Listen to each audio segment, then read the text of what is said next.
Men confessing secrets they hid from their parents. It is pothole season across central Indiana, and we are expecting rain across central Indiana tomorrow. Welcome back, Facebook friends. After almost 3 weeks, Felicia and I are joining you here. Hey, it's so great to have you here at 10 o'clock. I'm excited. I'm excited. I know that there's a whole Facebook community that is a huge fan of WTHR, huge fan of Scott Swan and Angela and Lauren and all of our other late night reporters that join. So I'm happy to be here. Yeah, it's great to have Felicia Lawrence with us tonight. She's obviously part of our 11 o'clock team, and we're going to get to all those stories in a moment. But as we do every night here at 10 o'clock, we always start with the weather. And Angela, let's bring you in to talk about rain and needing that umbrella tomorrow, my friend. Oh, yes. We're going to definitely need the umbrellas tomorrow. Already starting to see a little bit of rain showing up, Scott and Felicia, and just kind of the beginning of a transition. So hopefully you took advantage of today. We talked about it last week that today was going to be the pick of the week. Still warm tomorrow at 60, but it's pretty much going to be a washout start to finish. You can see we've got the rain already starting to build south of the Ohio River. Some thunderstorms. Yes, we're picking up some lightning strikes, and there will be the chance for a few rumbles of thunder or a gusty thunderstorm locally as well. Risk for severe weather tonight covers about the southern half of the state and then southern third during the day tomorrow. Again, gusty winds appear to be one of the bigger threats with any storms that we do actually get to develop. Future Track 13 has a few storms starting to erupt after midnight, and then watch what happens as we stop this at 7 a.m. We get the morning drive underway. A lot of people had a long holiday weekend because of President's Day. It's going to be back to work, perhaps back to school for some tomorrow, and it is going to be a slow go. Heaviest rain tomorrow will fall the early half of the day. This is 10 a.m. Heavy rain most likely will lead to some flooding. We're already back under a flood watch for the potential for a couple of inches of rain. And keep in mind, the ground is saturated from the snow melt and the rain we had last week. And so any additional rain really has nowhere to go. So we're going to start to see some ponding on the roadways. And if you live near a waterway like a creek, river, and stream, those on the rise from last week's rain will be on the rise again with the heavy rain that we're forecasting tomorrow. So definitely grab the umbrella. It's going to be kind of a gloomy day, but still warm, 60. So Angela, Wes, one of our regulars, Felicia, is Wes. Wes says beautiful weather today. He thinks the groundhog lied. Oh, probably. Well, yes. I mean, you know, the groundhog can only be as smart as a groundhog. So. Right. And we know how Sean Ash feels about the groundhog. Well, yeah, and you know, and to be honest, sometimes we have trouble forecasting several days out, let alone, you know, a whole season out. Spring will get here eventually, but I was talking to Felicia and Ann during the early. Sometimes when you get a 60-degree day in February, then when you're back into the 30s, it feels extra cold. So yeah, it does. It's going to feel extra cold because we're back into the 30s starting Wednesday. Yeah, Felicia, what did you think about the weather today? It was beautiful, but according to what Angela's saying, it's a tough job. Right. You know, science can only take us so far, so give that groundhog a break. Give him a break. He didn't mean it. Hey, we got a lot of Facebook friends joining us tonight. Tanya's joining us saying she's got the umbrella in the car. Oh, good job. Keep it close. Liz says it makes her want to watch Groundhog Day. I've got Glenn watching us tonight saying hi, Scott, Felicia, and Angela. Sharon from Logansport. Janice is joining us tonight. She's in Oklahoma. Liz says you can never trust those groundhogs. Truth. I saw someone tune in from Brazil, Indiana. Brazil, There's a place Indiana? called Brazil, Yes, in Indiana. fact, there is. In the western part of the state. Well, I've never been to Brazil or Brazil, Indiana. We got to get you there. Yeah. Bradley from Kokomo tonight. Renee saying hi, y'all. We've got Teresa saying we are finally back, saying hi to Scott, Angela, and Felicia. So it's so great to have all of our Facebook friends back with us. We're here every night at 10 o'clock. We're going to get back to Angela in a moment and talk more about the forecast. But Felicia, got to talk about these potholes. Did you see any potholes as you were driving around? I have, and you're swerving like you're in the Indy 500 trying not to miss them. I know, yeah, you do not want to hit any of these potholes. We're just starting to see this, and of course this happens every year because of the thawing and how the temperatures waver back and forth. Let's bring in a friend of the show, Lauren Kostick. My friend, I haven't seen you and Milo and Murphy, your cute dogs, in so long. Great to have you back. We'll talk about your dogs in a minute, but tell us about the story that we're going to see at 11. Yeah, I really like the way Felicia described it, like driving in the Indy 500, because that's literally how it felt. Even today, when I was going out to do the story on potholes, I was dodging them left and right. And, you know, this is something we deal with every year living in the Midwest. You know, it's frustrating, it's dangerous, but it's also really costly. And this year, DPW said the problem is even worse because of how drastic our temperatures were.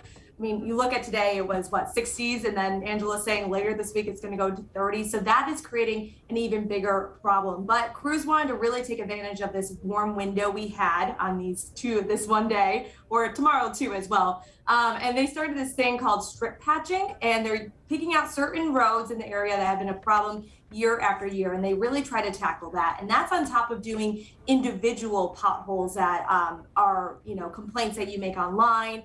And they have more than 4,000 of them. So the main thing the crews are asking is for your patience and also to report the problem, because if you don't report it, they don't know about it. They have a long list to get to, and they're really asking people to do that now so they can try to get ahead before we get later in the season, and it just keeps getting worse, Scott. Yeah. All right, Lauren. Yeah, that's good to hear. And obviously, we never want to have anybody injured by these potholes, but certainly cars can, you know, suffer all sorts of serious damage. So, also coming up tonight on the big story at 11 o'clock, our big #1 story that we're looking at: potholes. How much does it cost when you have to repair your car? Maybe a blown tire, maybe an axle, a bent rim. We're going to talk about that, and also we're going to get with Allison Gormley. She's going to tell us how you can fill out a claim if you've gone through that, and that's not fun, is it? No, and so, I mean, she'll have more on the details, but it's like, who wants to just go through the process anyway? Right. So, you know, I'm sure it's a lengthy process. I know from the cities that I've lived in. I have to see how I have to watch her story to see how Indianapolis does it. But from the cities I've lived in, it's like, who wants to go through all of that? I know, it's such a hassle, and it's so costly, right? I mean, having to take time off from your job or away from your kids to get a tire fix, that's not fun at all. All right, so we heard dogs in the background. Let's go ahead and point the camera at Milo and Murphy tonight. Felicia wants to go ahead and take a look. Yes, Did I go the right way? I'm trying to see. Can you see them? Hold on. Let's see if I bring it down more. Everyone's talking about these pups. I gotta see these pups. They're so cute. There's Milo. You know, okay, he's so relaxing.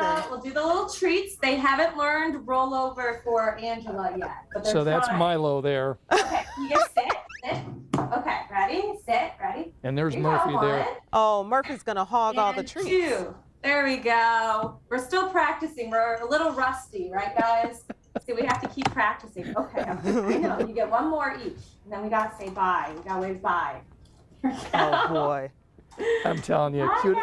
Yeah. cutest dogs on social media right there. One good thing for the pandemic, people spending more time with their pets. Right? Say hi, Felicia. She's new to you. So sweet. So they'll start to recognize your voice, Felicia. They recognize Scott's whenever they hear him on TV. Really? Oh, Yeah, they know. and Felicia, Milo, and Murphy have social media accounts. No, get out of here. It's gone too far. I got to tell you, I'm holding it in right now because I can never not baby talk a dog. Whenever I see a dog, I just want to give him a little widget. Now you have a dog too, right? I do. I do. What's your dog's name? Caney Corso. His name is Keango. He's an Italian Mastiff, big 150-pound dog. Wow. Yeah, Oh he's my still God. living in Chicago right now. You guys know I'm from Chicago, Right. so So still they figuring it wouldn't out. be. So your dog wouldn't be able to eat those little itty bitty treats that Lauren's feeding. Those might just be stuck in his teeth. He probably would pick those out of his teeth. Oh, it's because Milo's on a diet. Scott can explain. Yeah, Milo's been getting too many treats. Yeah, Milo is not the only one. Milo needs more steps. Yeah. All right, Lauren, we know you're still editing and putting your story together. We will see you as part of our big story as we look at pothole season across central Indiana. We'll see you tonight at 11. Always great to see you and your dogs. Awesome. Bye, guys. Good night. right. Bye. Oh, that's so sweet. They are sweet. Now you've got to bring your pictures so we can see your dog and yeah. get to know your dog. I'll have to bring some pictures in for you guys. He's a big slobbery Mastiff, so. All right. Well, Yeah. we'll be seeing that in the days to come. Yeah. All right. So we want to finish and bring in Angela as part of this final story here. So I was asking you what story that you thought we could talk to our Facebook friends about, and you came up with. Yeah, so this is trending on BuzzFeed. It is the top lies that men have told their parents that they still don't know. So men that are lying to their parents. And so we're going to open it up.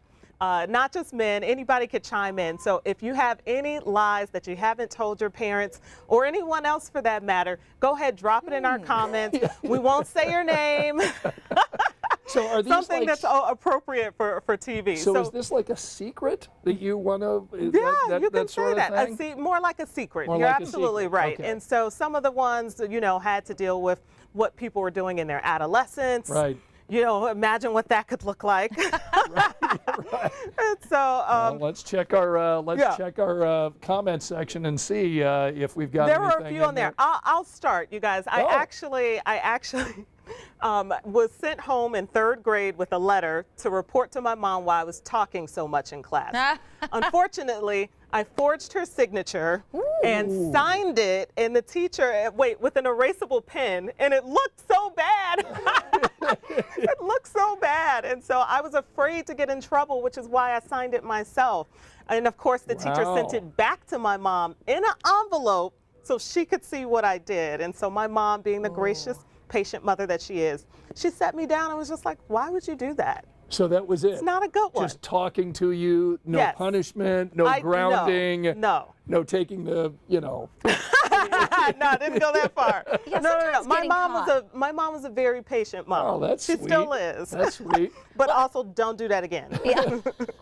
Well, sometimes getting caught is the worst punishment because you're embarrassed and you know you shouldn't do it again. And so sometimes you don't need punishment on top of getting caught and talking through it. You just know you're not going to do it again. Right. Right. I think it's great when parents do extend grace and forgiveness when we all mess up. Look, we all mess up, right? Yes. So yeah. My okay. Let me just see what people are saying. Glenn says only men. Only men can tell the truth. That's only men can do. Only men can do is tell the truth. Maybe all that's right. what he's saying. All right. Maybe he's saying men are good at telling the truth. Ooh, Liz, I was sent home in 5th grade for shorts being too short, and I just went back the next day with the same shorts, and the teacher said, much better. Liz, well maybe it was done. a different day with a different angle. So Liz is feeling better, probably having now told this secret here to our Facebook audience tonight. Get it off your chest tonight, guys. All right, Get it off your chest. Karen says, I signed my own report card but got caught. Karen, all right. That's a good one. And Tom says, wouldn't be appropriate since both parents have passed. I understand that. I understand. Let's see. Tanya says, I forged my mom's signature on bad days and never got caught. My mom had to sign the daily log. Apparently that's a popular one. Yeah, there's a lot of that going on. People are afraid to get in trouble, but it was a good lesson to learn. Yeah. So anyway, Liz is laughing. Liz says, my mom was really proud of that short situation. Yeah, I would say the worst thing I did as a teenager was just being someplace that I should not have been. And and as an adult, this is where wisdom kicks in. I'm just grateful that the good Lord kept me, because I was out just riding around the city on the CTA, on the bus, the public bus, public transportation, doing what teenage girls do, and I should have been at home. Well, it sounds like Sorry, Mom. Sounds like you and I had the same issue about talking too much in class. And look where we end up. Professional talkers. Professional talkers. All right, so Angela, if folks are just joining us tonight and want to know a little bit more about that rain, when does the rain start? How long will it last? How much will we get? Yeah, we've got a few showers showing up right now, and they kind of expand in coverage and intensity overnight. So don't be surprised if you hear a few rumbles of thunder overnight and during the day tomorrow. The rain will be heavy at times, and we're forecasting anywhere from an inch and a half, maybe on the high side too, and you'll need the umbrella all day. Wait, we didn't get Angela's lie. Oh. Or secret. What's funny is I have found as adults that you kind of spill it. You know what I mean? So we've had conversations with my parents about, well, we had this party when you guys were gone. Oh, Right. We had this wow. party when you were gone, but we've kind of spilled it. So I don't know that I think I still keep anything. We Oh, just, as okay. adults, we've, I kind of just let them know what went down. See, she's grown. She's not still afraid of her mom. I'm still scared. Not yet, Angela. Give me advice. Give me tips in the comments. Yeah, well, we want to thank everybody for rejoining us. Of course, the Olympics are now over. Felicia and Angela and I will be with you every weeknight, 10 o'clock, right here on the Facebook page. Thanks so much for joining us. We hope you'll see us tonight on 13 News at 11. Good night. See you then.